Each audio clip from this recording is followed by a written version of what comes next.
श्री हरिः श्रीमद् भगवद गीता अध्याय 14 गुण त्रय विभाग योग। श्री भगवान बोले, ज्ञानों में भी अति उत्तम उस परम ज्ञान को मैं फिर कहूंगा जिसको जानकर सब मुनिजन इस संसार से मुक्त होकर परम सिद्धि को प्राप्त हो गए हैं। इस ज्ञान को आश्रय करके अर्थात धारण करके मेरे स्वरूप को प्राप्त हुए पुरुष सृष्टि के आदि में पुनः उत्पन्न नहीं होते और प्रलय काल में भी व्याकुल नहीं होते। हे अर्जुन, मेरी महत ब्रह्म रूप मूल प्रकृति संपूर्ण भूतों की योनि है अर्थात गर्भाधान का स्थान है और मैं उस योनि में चेतन समुदाय रूप गर्भ को स्थापन करता हूँ। उस जड़ चेतन के संयोग से सब भूतों की उत्पत्ति होती है।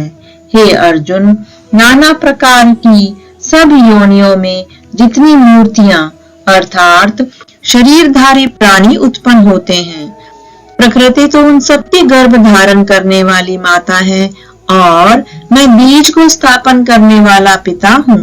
हे अर्जुन, सत्वगुण, रजोगुण और तमोगुण ये प्रकृति से उत्पन्न तीनों गुण अविनाशी जीवात्मा को शरीर में बांधते हैं।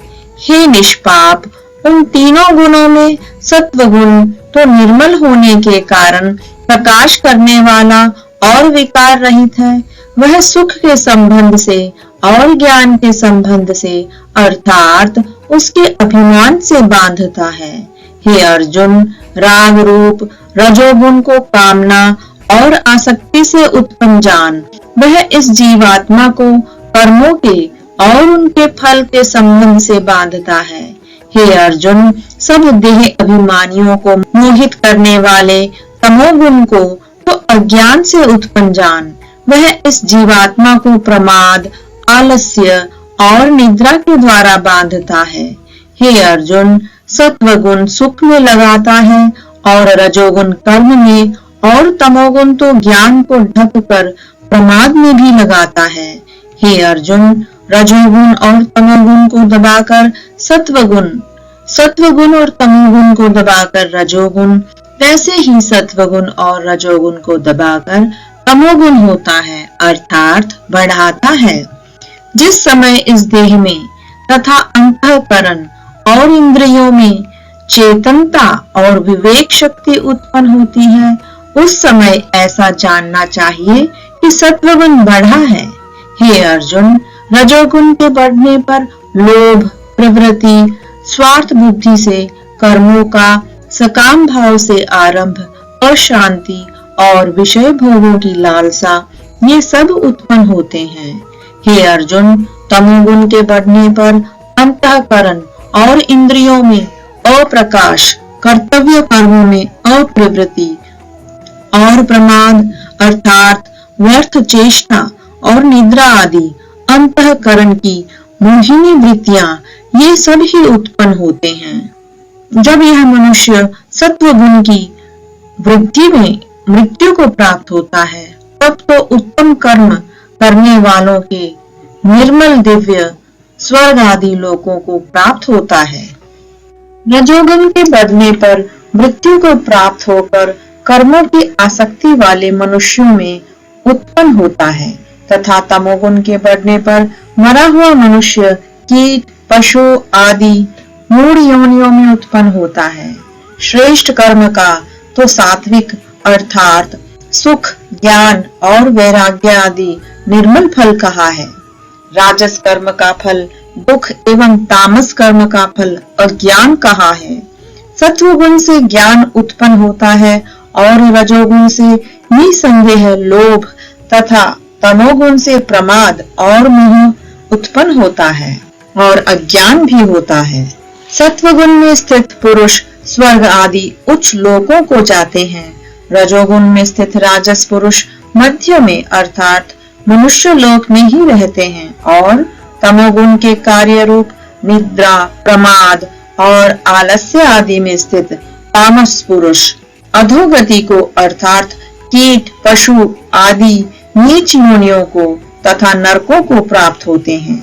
जिस समय दृष्टा तीनों गुणों के अतिरिक्त अन्य किसी को करता नहीं देखता और तीनों गुणों से अत्यंत परे सच्चिदानंद घन स्वरूप मुझ परमात्मा को तत्व से जानता है, उस समय वह मेरे स्वरूप को प्राप्त होता है। यह पुरुष शरीर की उत्पत्ति के कारण रूप इन तीनों गुणों को उल्लंघन करके जन्म, मृत्यु, वृद्धावस्था और सब प्रकार के दुखों से मुक्त हुआ परमानंद को प्राप्त होता है।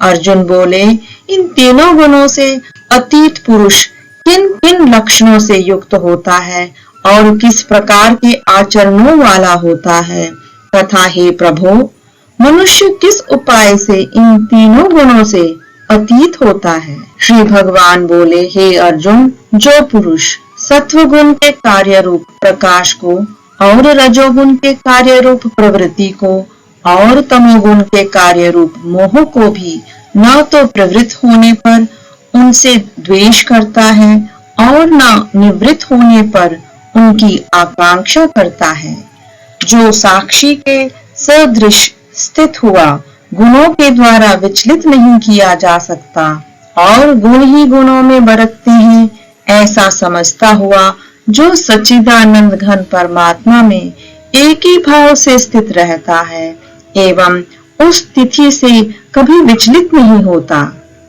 जो निरंतर आत्म भाव में स्थित, दुख सुख को समान समझने वाला, मिट्टी पत्थर और स्वर्ण में समान भाव वाला, ज्ञानी प्रिय तथा अप्रिय को एक सा मानने वाला और अपनी निंदा स्तुति में भी समान भाव वाला है, जो मान और अपमान में सम है, मित्र और वैरी के पक्ष में भी सम है एवं संपूर्ण आरंभों में कर्तापन के अभिमान से रहित है, वह पुरुष गुणातीत कहा जाता है।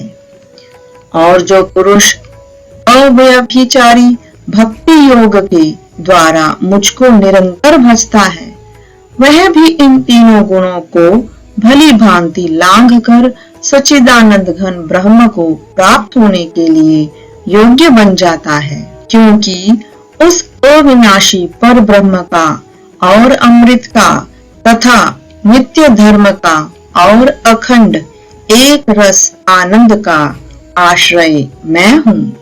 इस प्रकार उपनिषद, ब्रह्म विद्या तथा योग शास्त्र रूप श्रीमद् भगवद गीता के श्री कृष्ण अर्जुन संवाद में गुणत्रय विभाग योग नाम का 14वां अध्याय संपूर्ण हुआ।